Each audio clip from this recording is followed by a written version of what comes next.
હું અનિલ પાનપાઈ, જુનાગઢ, સૌરાષ્ટ્ર, હાલ વસ્ત્રાપુર રહું છું. અહીં કાઇઝન હોસ્પિટલ મારું એડમિશન થયેલું.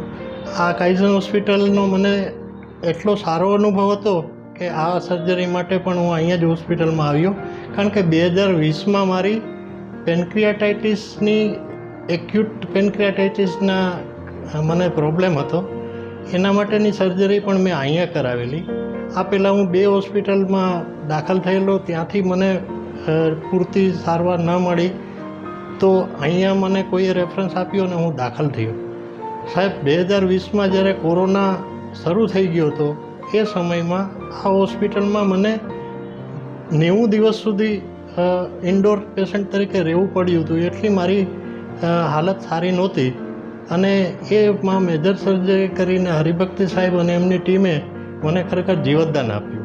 કારણ કે એ સમયે કોઈ હોસ્પિટલ પેશન્ટને ઇન્ડોર લેવા તૈયાર ન હોય. એ સમયમાં આટલી સારી જહેમતભરી સારવાર આપીને પેશન્ટને આવા જીવ સટોસટના કાર્યમાંથી ઉગારી લે એ ખરેખર કાબિલે-દાદ સર્વિસ હતી. આ હોસ્પિટલ માટે આપણે કહી શકીએ કે અહીંયા દાખલ થઈએ એટલે આપણને એક નિરાંત રહે, ભરોસો રહે કે આપણે સેફ હાથોમાં છીએ. આ હોસ્પિટલમાં ફરીથી મારે આમ તો ફોલોઅપમાં વખત આવતો જ, પણ હમણાં મને હર્નિયાનો પ્રોબ્લેમ થયો એટલે હરિભક્તિ સાહેબે સલાહ આપી કે તમારું હર્નિયા સર્જરી કરવું પડશે. જેના માટે 5 દિવસ હું અહીંયા હોસ્પિટલાઇઝ રહ્યો. સર્જરી સારી રીતે કમ્પ્લીટ થઈ. આજે મને રજા આપે છે. હું ખૂબ ખૂબ આભારી છું કાઇઝન હોસ્પિટલ સ્ટાફ તથા સ્પેશિયલી હરિભક્તિ સાહેબનો કે મને એણે સારામાં સારી ટ્રીટમેન્ટ આપી.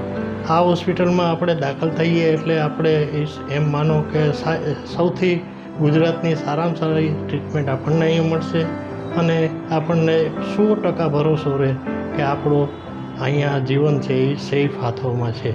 કાઇઝન જે જાપાનીઝ નામ છે એ પ્રમાણે જ ઉચ્ચતમ કોટીની સર્વિસીસ અહીંયા મળે છે.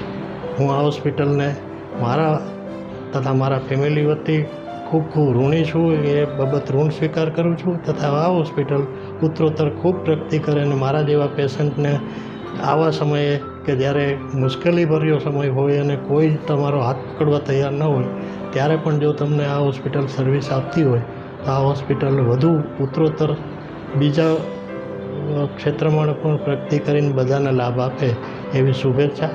ધન્યવાદ.